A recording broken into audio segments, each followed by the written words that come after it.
young women whose fathers were involved in a positive way in their life, who had a strong connection, delay in sexual activity, less substance abuse, Yes. better emotional and physical well-being measured on the medical science.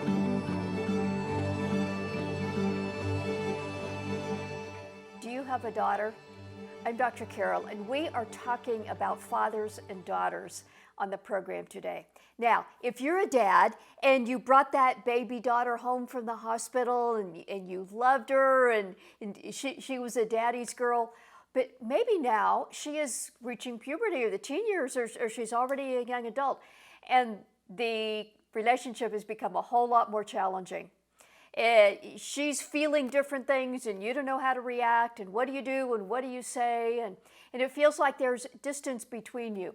Dr. Michelle Canfield, my guest on the program today, has been addressing fathers and daughters for many years.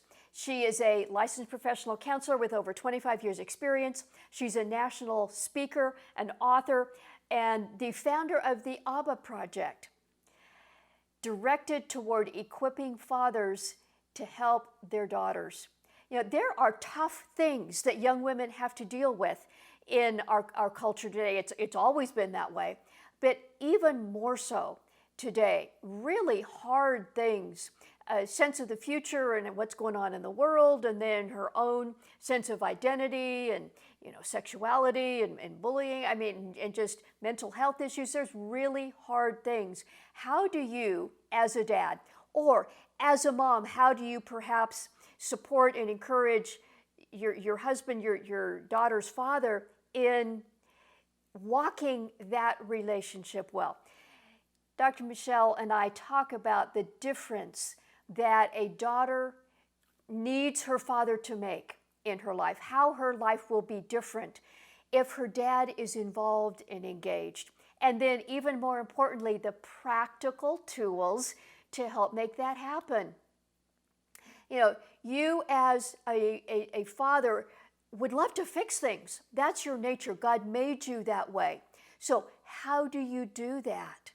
It may seem like you don't have what it takes. You do, and these are some very, very practical ways to equip you in being the dad that your daughter needs you to be, that God has called you to be. I think you'll find this very encouraging. Dr. MichelleWatson Canfield, what a joy to have you. We found out we share so many things. Thank you for being with us here today. Well, thanks for having me, Carol. I'm excited to be here. Let me start by asking you what I think you probably have been asked before. We're talking about dads and daughters, but you're a woman. Now, you've worked with people and daughters, but why would you, as a woman, have so much to say to dads? Let's just get that out of the way. I'm so glad you asked that. You are absolutely right, because truth be told, Carol, I would actually disqualify myself from this assignment. And how many dads would disqualify themselves? I'm not qualified to lead my daughters. And I'm thinking we all come at the end of the day at the same place, at the foot of the cross, saying, I don't know what I'm doing, but I'm obeying what God's asking me to do. So where this all started is that I'm now starting my 26th year of clinical practice. So I have a counseling practice in Portland, Oregon. I've been a mentor of girls and young women in camps and in churches since I was 19. So this is over 4 decades. Yes. So about 12 years ago, I was reading one day at Christmas time in Luke 1 about how God told Zechariah that his yet to be born son, John, would help turn the hearts of fathers to their children. And I just literally heard God say, Michelle, that's what I want you to do. And I thought, what? That was never my lane. 2 days later, I was blow drying my hair. I just heard the name, the ABBA Project. ABBA meaning daddy in Aramaic. Yes. And men love a project. So the next month, I invited 11 dads whose daughters were my clients at the time, in their teens and their 20s, you know, when it gets a little more complex. Oh, it does. Oh, yes. You know that well. And I said, do you want to join me once a month for 6 months to see if there's a change in you, your daughter, or your relationship? Dr. Carol, 10 of the 11 said yes. Wow.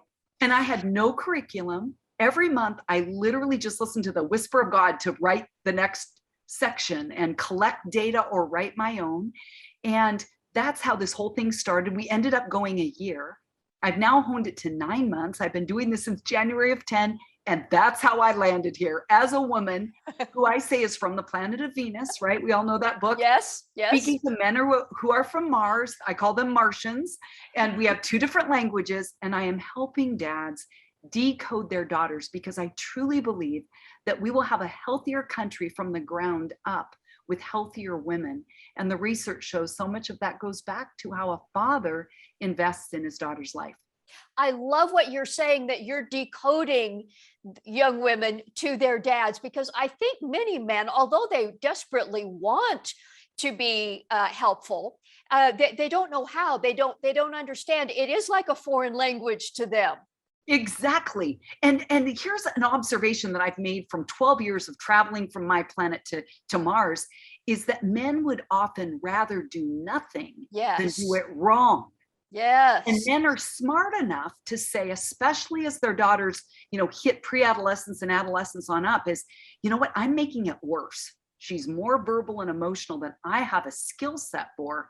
So I'm going to back off and let mom go in. And dad, you got to hear that actually doing nothing is doing it wrong, even though you've sized that up and said, I don't want to make it worse. I love that doing nothing is doing it wrong. I just had a father whose daughter is just turning 12 say to me within the last couple of months, she said, she's hitting puberty now and I'm letting her mom take care of that. I don't know how to handle that. I don't want to get into that. Look at that. You are hearing the same things Yes. that I'm hearing. Both of us clinical practitioners, we're feet on the ground, interacting with people that we care about. And at the end of the day, what I find though, men, is that even though now that doing nothing is doing it wrong, what I've discovered is you want to do it right. Mm-hmm. And so that's where I come in, is I'm saying, okay, I'm a girl. I've lived through the stages, now at 61, that probably all of your daughters have been to. Let me help just enlighten you on what she's thinking and feeling and moods. And you can ask me questions that you may not know to ask her, or feel freedom to ask her or her mom. And especially with, divorce rates, estrangement, I would say 75% of the emails that I get, Dr. Carol, are from dads around the country with estranged relationships with their daughters. And so they're going, what do I do? Help me. I don't know how to make it better or fix it. I'm trying. Everything I do is wrong. So really, at the end of the day, my passion through my Dad Daughter Friday blogs, through the 2 books I've written, through the Dad Whisper podcast, just speaking at men's conferences, is really to equip men to lead. At the end of the day, I think we've given men a negative message to say, here, turn your daughter over to the coach or the mentor or the pastor or the counselor. Yeah. And really, Dad, I want to equip you to lead, to be the leader you need to be and God wants you to be. Dr. Michelle, what difference does that make to a young woman? What change is it going to make in her life if her dad does stay involved? And talk about the things, and we'll talk in a minute about the things you equip dads to talk with their daughters about. But what effect does that have on her? She will internalize your view of her dad. So if you see her as competent, you want to build confidence, you want to build a resilient daughter. And I say build, I use masculine terms a lot. You understand, men, if you're going to build something, you've got to get plans, you've got to get supplies. You only can do one step at a time. If you do it out of order, it's not going to hold up. Same concept. How do you build self-esteem? How do you build a relationship? One day at a time, one step at a time. And here's the truth. If you do it wrong, it's okay. You don't have to be perfect, but you have to be present. So being able to admit when you've blown it, Dad, at the end of the day, you're going to get further saying, I'm so sorry. Will you forgive me? You got to follow it up with that piece to restore that rapport again and that relationship. And then here's the best thing you can follow it up with, men, is just say, help me understand you. I don't understand. Help me understand you. How can I be a better dad to you? Because like I said, the question you just asked, Dr. Carol, is what difference does it make? She will internalize worth, value, respect, confidence from your heart to hers when you affirm your daughter by giving her your time and your attention. That is beautiful. And I would just want to add one little piece to that from the medical side of me, Love it. the OBGYN side of me. Young women whose fathers were involved in a positive way in their life, who had a strong connection, delay in sexual activity, less substance abuse, Yes. better emotional and physical well-being measured on the medical science side. Yes. So we actually have data here. Okay, I'm going to add now a few more things to that list, because here you and I didn't even compare these notes, but No, we we're didn't. both Yep. using the same language. So dads listening, even moms oftentimes listen first and then say to their husbands, here, listen to this, or maybe even an ex-husband. Hey, I think this would help you. So go women, but here's the thing. We both use the word feel connected. That's what the research shows. Is that a head word or a heart word? It's That's a heart word. It comes Yes. back to, what does it mean to turn a heart? That's what God says. Malachi 4:6, men, it's about turning a heart. Not, we need your head. Help us fill out a FAFSA, an auto loan. We need your help with turning your head toward us. But the heart turn is this commanded area where men go, what does that mean? It's softer. It's going to be more patience, maybe a slower pace than you might like. It's again, pacing with your daughter. But I want to go back to what you said then about the research. Some other things added to your list is she will get better grades in school. She's more likely to finish high school and attend college. Like you said, delay sexual debut, less depression. She will be more likely to hold steady employment, less suicide attempts, less teen pregnancy tied to the delay of sexual debut. But on and on it goes. Every area of a daughter's life is better. Dr. Carol is saying this from a medical standpoint, and I am saying it with a doctorate in psychology from my standpoint. And we're both echoing and championing men as bookends, saying, dads, just get in the game. And that's why I wrote Let's Talk, because I wanted men to have something in their hands that would help them lead conversations. Because at the end of the day, men, tell me if you know what I mean when I say, if she stops talking, things ain't okay. With the women in your life, they stop talking, you can feel the thick air. Yes. Open our mouth, our heart opens. Good. This connection talk feels awkward to guys as a species in general. A lot of men can struggle with that. But what you just said, when a woman opens her mouth, it's a doorway to her heart. And then when her heart is open, her dad's heart is open. That's a win-win. Men want to get it right. So to equip men to build competence and confidence, I have found that when they have a script in front of them that guides them in how to open their daughter's mouth, like by asking a question that she will love to answer, they're then going, I can do this. It's building their confidence. And I love seeing that happen in men. In Let's Talk, you have scripts for a whole lot of stuff, so all the way from the easier things to what may be really hard, like bullying and sex and suicide and addiction and abortion. Some of these really hard topics that you have scripts for. Give us an idea. For somebody who doesn't yet have Let's Talk, what does that script look like? How does it equip fathers to take this step? So I broke this book down into 5 sections, 5 competencies, if you will, and all of them are about leadership. Okay. My heart desire is to equip men to lead. In fact, I'm going to go off what we're talking about just for a minute to say, welcome to being a woman and liking the scenic route, is even my podcast that's been radio. I'm now just doing podcast only. It's called The Dad Whisperer. And someone called me that. I didn't come up with that. And he said, Michelle, I don't know how you whisper to men, but we do not like women shouting at us. And I said, exactly. My goal is to stand in the background whispering, saying, I think if you say it like this, you're going to get a different response because you're coming with inquiry. You're coming with curiosity rather than kind of packaging what you want to say in something that to her will sound like a demand or a command. Like, why didn't you go to school? And I say to men, put I'm wondering in front of that. I'm wondering, why didn't you go to school? And I've had dad go, oh my goodness, she started telling me. I said, because she heard it as a question, not as a command. And so men, some of those little tiny course corrections make all the difference. So back to this thing about leadership in Let's Talk. I start with lead her to laugh, then it's lead her to love herself, because out of that, then will flow love for others. Yeah. Third section, lead her to look. It's about looking at those deeper, more complex issues like you just mentioned. Then the fourth section is lead her to lament. And my husband, actually, I just got married last year for the first time. That is amazing, Michelle. That is just amazing. And I inherited 24 in my tribe. Wow. I married a widower. And we now have, I mean, talk about father-daughter. He has 3 daughters, and we have 9 granddaughters who are little lionesses coming up in the ranks. And truly, it has been such a joy now to have these women and granddaughters that are so wanting to embrace even more of what their dad is now doing with me, because some of them I've even known through many years. But anyways, back to this piece about, Ken says he founded the National Center for Fathering. So he's passionate about fathers too. And he says this section on lead her to lament. Yes. He says, I think that's the most important section in the book, because we all know that, you know this physically, especially in your work. I know it mentally, psychologically, is the places and emotionally where we are wounded.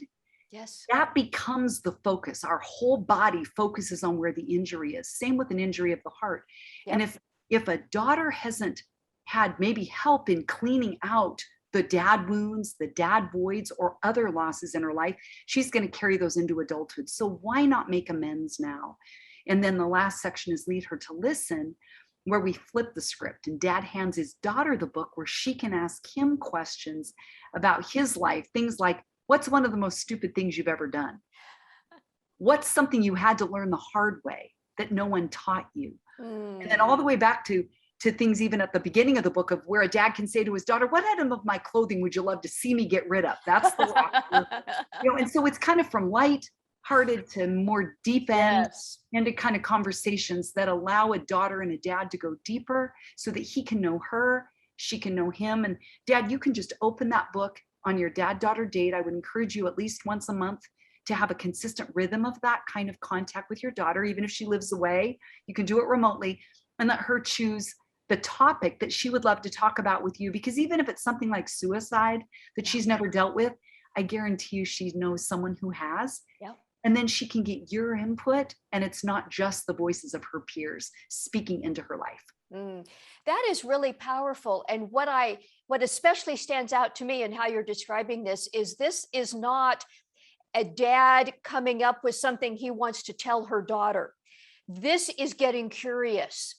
Yes. This is inviting her mouth to open so her heart opens, and therefore his heart follows. That curiosity, that conversation, rather than coming with a list of things he wants to tell her. Bingo, you are spot on, Dr. Carol, because men don't always know that. They're like, my daughter came to me for advice. Why would I not answer that question and tell her what I think? Dad, if you could just begin by asking her first, like, what do you think would be a way to solve that problem with your girlfriend? Start by telling me what you think, then I'll give input. Because at the end of the day, here's the truth about we as women. You can tell me, Dr. Carol, what you think of this. We figure things out by talking. Yep. That's how we figure things out. So truth be told, my dad is 83. And when I was growing up, he wasn't so good at letting me have a voice. He was very good at telling me what he thought. And I think it's easier sometimes to tell your daughters what to think instead of teaching them how to think. And at the end of the day, I'm a firstborn. I want to build my confidence in knowing I thought that through. I tested that theory. I worked out that problem with a friend. And I have my dad in the cheering section, rooting me on. But my dad was always present, and he grew up on the south side of Chicago. He had no template of how to be a dad. He was in gangs from the time he was 12. Wow. And 3 different last names among the 7 kids. I mean, they were so poor because the dads weren't always providers. In fact, my grandma booted out my dad's dad with an iron to his face. That was the last time he was in the home, coming home drunk one too many times. That was my dad's role model of how to be a dad. But he began to ask other dads questions about how do you engage as a dad? Someone said, you need to have morning devotions. Came home from that conference. we're going to get up 15 minutes early and we're going to have devotions. Okay. You know, And your 13-year-old is just going to love it. Yeah, right. Right. That's how it was. I'm like 15 minutes earlier, but my dad led in a way that he had not been led. And I'm saying to dads, Good. it's never too late. It's never too late to turn things around ever with your daughter. Ever. Beautiful. There are some daughters who maybe their father hasn't been doing this, and they kind of have a wall up already. What can a father do when when his daughter is reluctant, and maybe he's tried a couple of these things and he's not seeing the kind of response that he wants, and he's feeling like, well, again, I'm not winning, so I might as well quit. Right. She's giving me the message that she wants me to back off. Right. And let me just tell you a story, men, is I have a friend named Alan Smith, who was a Young Life director for 25 years. When his daughter was 4 years old, he was driving a van back and forth from a weekend retreat. He had a number of, I think like 8 to 10 senior and high school girls in the van. So he's driving and listening to their conversation with his 4-year-old daughter among them. And it was on and on about their dads and how much they weren't close and weren't getting along with them. These are 17, 18-year-olds. So he decided to ask them a brilliant question.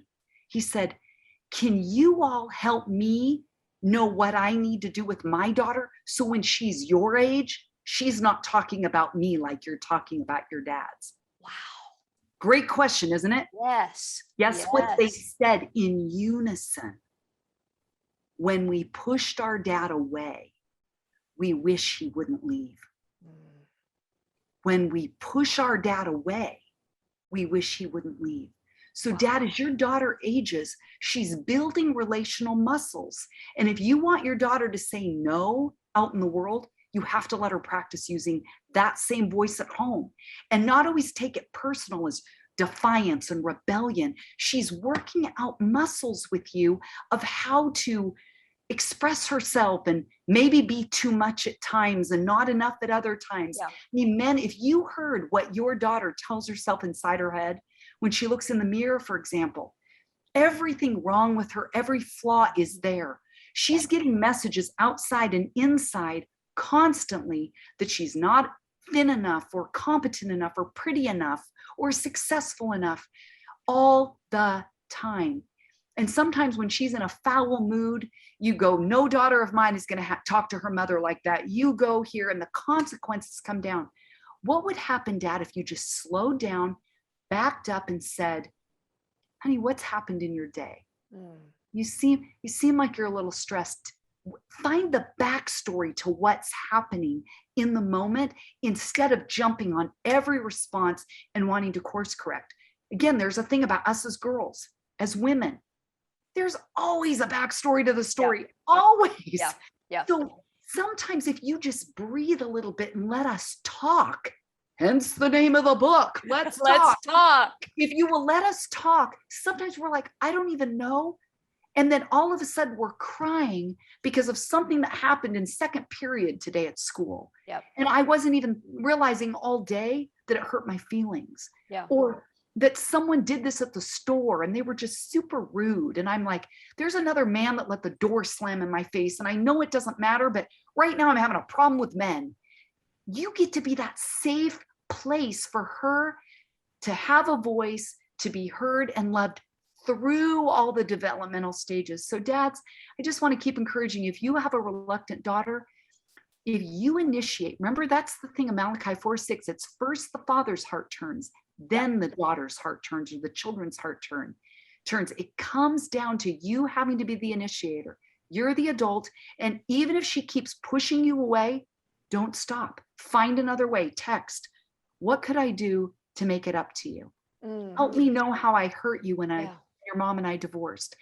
Ask a soft, see the heart turn question? Yeah. That's a legitimate question. Tell me more how I could be a better dad to you. Tell me how I hurt you. I want to make it right. She'll come back in time. It may be a long season that there are crickets, but I guarantee that you are building a bridge to God as a father, and he never gives up on us. Yep. And that's a lot of responsibility. There's entrusting you men to build a bridge to God as a father. It is. And God has equipped you. I'm saying to you guys, he has equipped you to do this. There's something you've alluded to, Dr. Michelle, a couple times that I think might be helpful to just point out to guys. Many men want to fix things, and you feel like you can't fix your daughter.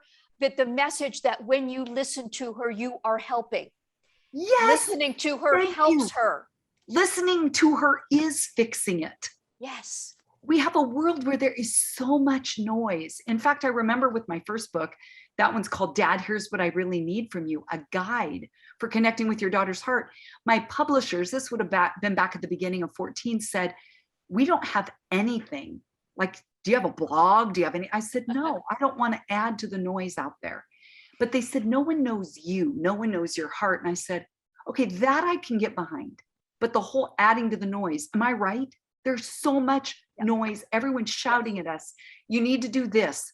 I mean, I think especially even now compared to a year ago, there's so many landmines everywhere where we're offending someone unintentionally or not knowing how to navigate so many complexities. So at the end of the day, Dad, let your daughter vent to you. That is fixing it. That listening to her builds her self-esteem. So I love that you highlighted that, Dr. Carol. You're spot on. And I love that you pointed out, and this goes back to something you said at the beginning, that your daughter will internalize the way you see her. And when you listen to her, you are building the girl you want her to be. Yes, because she says what I have to say matters. Maybe it doesn't matter at school. Maybe it doesn't matter in sports. You know, maybe that coach has a bias against me for this reason or that reason, but wow, my dad lets me have a different opinion than him. My dad lets me believe something. I mean, again, I think sometimes when it comes down to Christians, that dads want their daughters to believe everything they believe and share the same values. And, you know, you mentioned that section in the Lead Her to Look, you know, we're talking about sexual harassment, sexual assault, sexual abuse, you know, some of those trickier topics. And I even cite in there an article written by a Washington Post reporter who interviewed women on why they don't tell their dads that they have had sexual assault. Most of them said it wasn't that they didn't think their dads wouldn't believe them, but that they couldn't handle the emotional distress it would cause in their fathers. But imagine the power of a dad actually asking a question about that area and saying, I know it might be a little hard to know that you're sexually active or that you're choosing to walk away from your faith. But at the end of the day, I just want to understand you. I'm just saying that again, Dad. It may be hard to hear, but I would tell you, men in the Abba Project that I've been counseling, coaching, mentoring now for 12 years have continually come back and said, but I'm so glad I had that conversation. Yeah. It was hard to hear in the moment, but we are so much more open now on the other side. We have built a stronger relationship. In fact, this week is the 1-year anniversary of one of my clients where her dad was in the Abba Project. She was probably about 25 when he stepped in. So here you think, oh, she's an adult daughter. She's launched. She's post-college. She's in her career. And she wouldn't ask her dad to come to the group. She didn't want rejection. At the end of the day, daughters, their biggest thing they tell me is they don't want you as their dads to be disappointed in them. So she didn't want to be disappointed if her dad said no, because why? She would think I'm not valuable enough for him to want to do this to strengthen our relationship. So finally I said, hun, just text him right now. Text him right now. I'm here with you. He immediately wrote back within the hour and said, of course I'll do that if you want me to do that. And so, Dad, you can take one of my books and you don't have to do a whole group where you could gather other men around you and go through the books together. I have a dad in Maryland doing that right now, dad in Eugene doing that. I just had another dad write me, I think it was Pennsylvania. I go, gather other men together, divide the book up into how many weeks you have, and then take your daughter on dates. They're in the back of the book or in the second book, and you get to then build camaraderie. But I guarantee you, at the end of the day, when you take the time to ask your daughter, what do you think? What do you believe? What do you need? How can I support you? Let's volunteer together. Not just I'm going to fund you. Let's do it together. You build resilience in your daughter because she will weather storms better when she knows you're willing to enter the storm with her. Mm. Beautiful picture to end on. Well, Dr. Michelle, this has been so rich. I feel like we could just keep going, but just I know. invite people to. We'll make the links available in the show notes, but just invite people to connect with you. And where's the best Sure. place? Yes, so the best place is drmichellewatson.com. And you heard that my new name, married name, is Dr. Michelle Watson Canfield. Yes. But I've had my website for many years, so I've kept it as Dr. Michelle Watson, 2 L's in my name, and .com. I have free resources there, PDFs you can download, links to my books, The Dad Whisperer. I have a section for women, and really, I have a dad-daughter blog. I have a dad-daughter blog there. There, you got what I was saying.